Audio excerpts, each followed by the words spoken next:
Par cet amendement, nous souhaitons supprimer le pass culture et attribuer ces fonds à un nouveau programme intitulé Démocratisation de la culture. Le PLF 2021 propose une montée en puissance du pass culture pour toucher 200 000 jeunes, soit doubler son public. Dans une enquête de Mediapart de novembre 2019, le site révèle que le livre arrive en tête des dépenses du pass, mais se dirige surtout vers les classiques programmés. Mais celui-ci se dirige surtout vers les classiques programmés dans le cadre scolaire, suivi de la musique, dont les 3/4 vont vers la plateforme de streaming Deezer.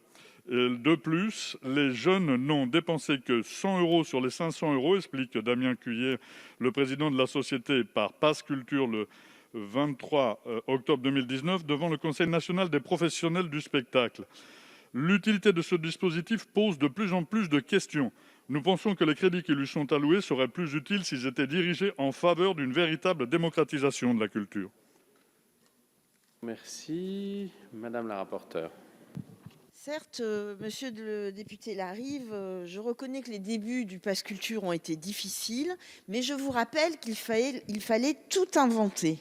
Donc il fallait créer l'appli, il fallait mettre l'ensemble des acteurs autour de la table, il fallait les convaincre de concevoir des offres spécialement pour les jeunes et parfois même de les offrir gratuitement. Il fallait surtout communiquer auprès des jeunes pour promouvoir ce pass. Bon, on a encore des progrès à faire, mais les résultats ne sont pas aussi catastrophiques que vous voulez bien le dire. Je ne reviendrai pas sur les explications très détaillées de Madame la ministre en réponse à une question sur ce sujet tout à l'heure. Moi, je pense que parce que ce projet de démocratisation de la culture est une promesse du président de la République, vous en faites un symbole politique. Et pourtant, dans la période, c'est un formidable outil de relance. Donc l'avis sera défavorable. Oui, Madame la ministre. Avis défavorable. Je vous remercie. Monsieur Larive. Oui, madame la rapporteure, madame la ministre. Alors, dans ce pass culture, le pass culture, vous voyez, on vient de sortir d'une mission sport où on a proposé un passeport ou un pass jeunesse.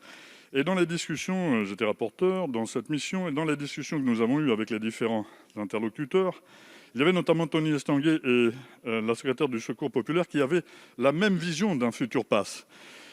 Que ce futur pass soit plutôt lié à un phénomène éducatif plutôt qu'à un phénomène hyper consumériste.